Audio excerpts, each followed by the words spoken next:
everybody, welcome to story time number 2. Today we're going to read Giraffes Can't Dance. It's a lot more colorful than my last book. So here we go. And I'll try and show you the pictures as I go. Gerald was a tall giraffe whose neck was long and slim, but his knees were awfully crooked and his legs were rather thin.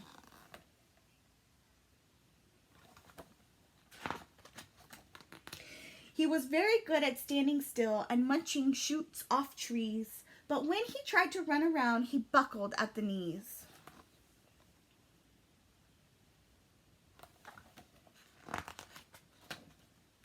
Now, every year in Africa, they hold the jungle dance where every single animal turns up to skip and prance.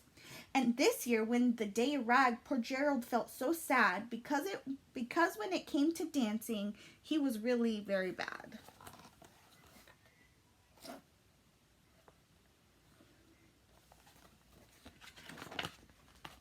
The warthogs started waltzing and the rhinos rock and rolled. The lions danced a tango that was elegant and bold.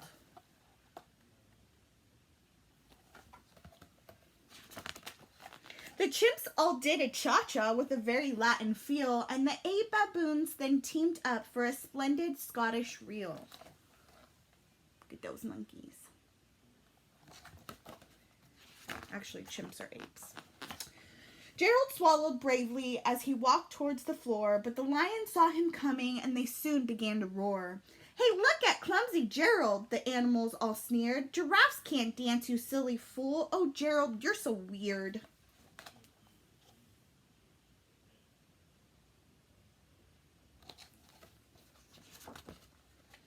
Gerald simply froze up. He was rooted to the spot. "They're right," he thought. "I'm useless. Oh, I feel like such a clot." So he crept off from the dance floor and he started walking home. He'd never felt so sad before, so sad and so alone.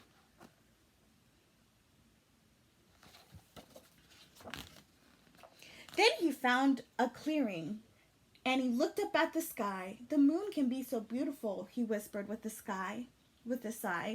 "Excuse me," coughed the cricket, who'd seen Gerald earlier on, "but sometimes when you're different, you just need a different song."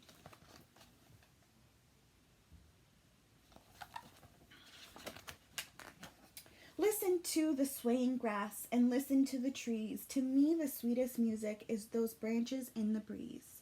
So imagine that the lovely moon is playing just for you. Everything makes music if you really want it to.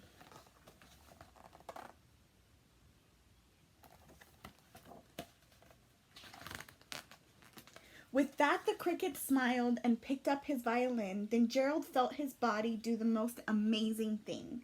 His hoofs had started shuffling, making circles on the ground. His neck was gently swaying. His tail was swishing round.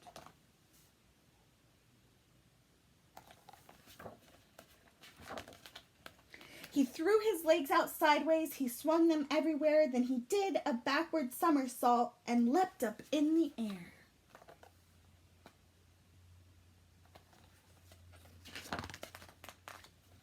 Gerald felt so wonderful. His mouth was open wide. "I am dancing! Yes, I'm dancing! I am dancing!" Gerald cried.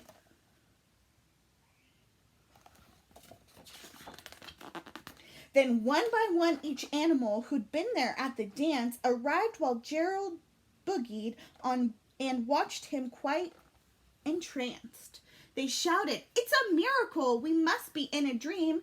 Gerald's the best dancer that we have ever seen."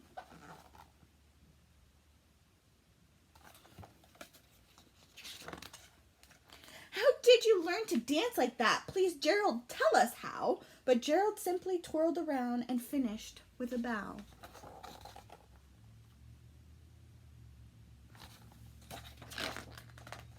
Then he raised his head and looked up at the moon, the stars above. "We all can dance," he said, "when we find music that we love." The end. Bye-bye.